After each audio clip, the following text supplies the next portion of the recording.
Hi there, thanks for joining us. I'm Alexandra Lewis. I'm Kyle Clark. One of Colorado's most notorious speed traps is getting rid of its police department. 9 News reporter Rhea Jaw is in Morrison tonight. Rhea, the town says they're doing this because of financial challenges. Yeah, tonight we're learning that January 1st will mark the end of this police department that has definitely seen its fair share of problems. The department has 9 full-time officers. That includes the chief, and he's been out for the past month pending an investigation, and the town won't say why. The Jeffco Sheriff's Department told us they've already been in charge of overnight law enforcement in Morrison for 4 years. The police department was on duty during the day. The decision was made at last night's budget meeting, and Jeffco Sheriff's Office confirmed it doesn't plan to absorb any current employees of the Morrison Police Department. So officials here said $300,000 would be set aside for severance for those officers losing their jobs. But all those details aren't set in stone yet, as the town of Morrison hasn't officially signed a contract with Jeffco Sheriff's Office. They're hoping to get that done by the end of the week. So town trustees told me that this was a tough decision, but it wasn't surprising for them. They've been having budget issues for a while now. This town is a population of under 400 people, so they have been talking about shutting down this police department for quite some time. Reporting live in Morrison, Rhea Jaw, 9 News. It's just wild because I remember back in 2015 we were reporting that the police department was bringing in like half the revenue for the town because they're just writing so many tickets out there. All right, that might have been the only thing that was bringing in money. Yeah. All right, Rhea, thank you.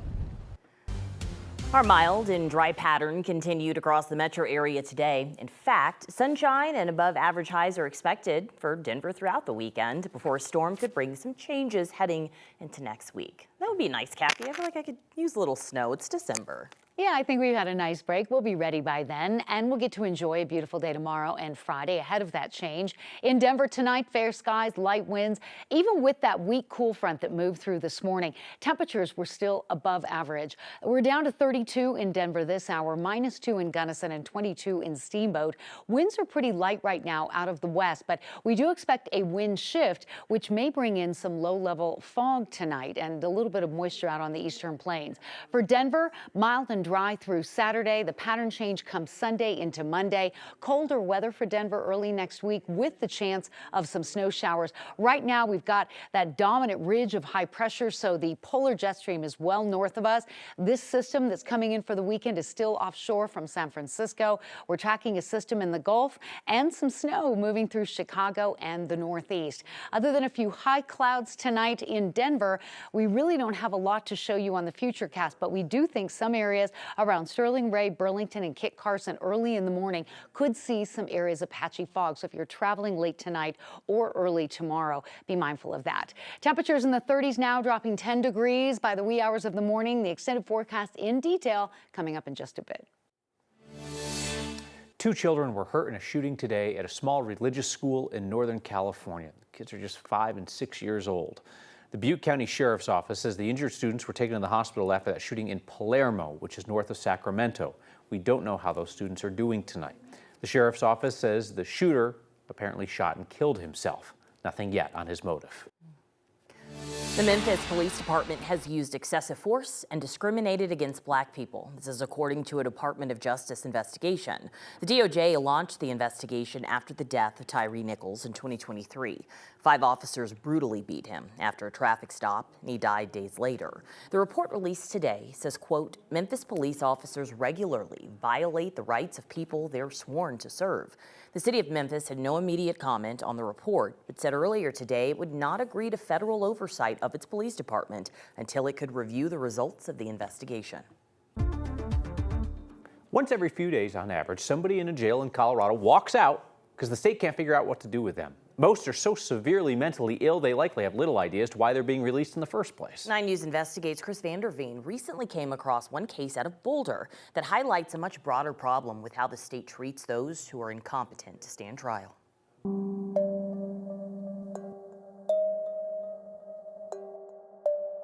His is a story best told not from the beginning, but near its end. He was a fun little kid.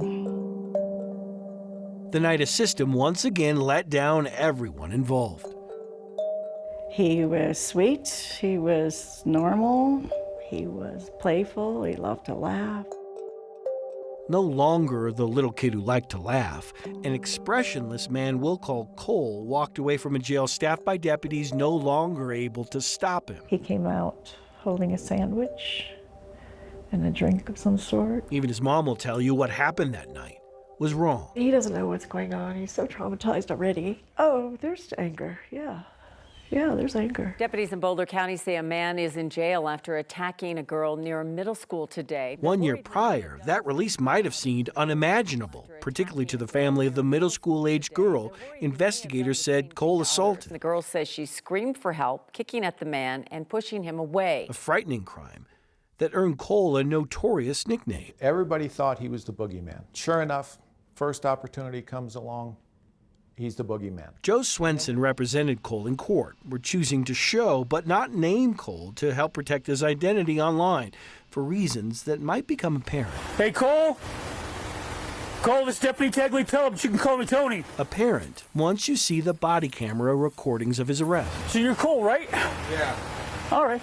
We just need to talk to you about what happened today, man. Hours after the assault, investigators came to his mom's house in search of their one and only suspect. Were you on a walk today at all? No. Not at all? No. Would you lie to me? No. He doesn't know what day it is. He doesn't know what time it is. He doesn't know what he had for breakfast. Swenson knows his client has what deputies suspected. You been taking your medications? Suspected right away. You don't know if you're taking your medications today? No.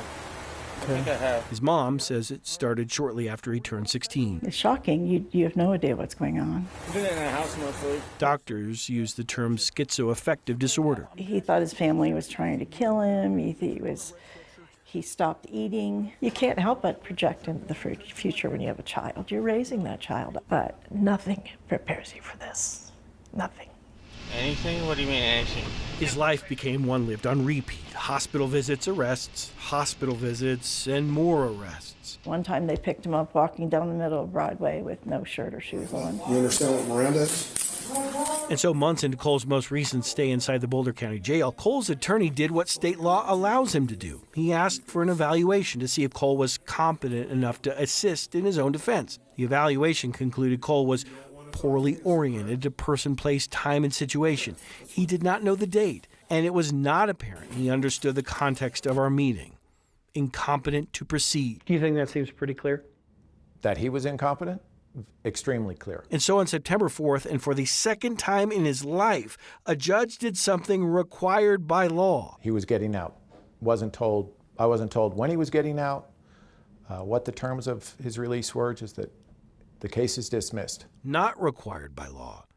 Any specific way to do it. They let Joe know that he's going to be released sometime between 11 and 1 in the morning.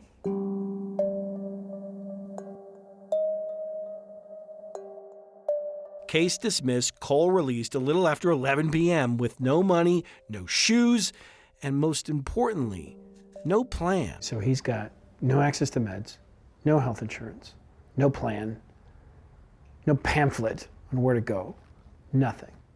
He's holding nothing but a sandwich and a drink of some sort. Nothing. 9 News Investigates found it's a story that's repeated dozens of times every year in Colorado.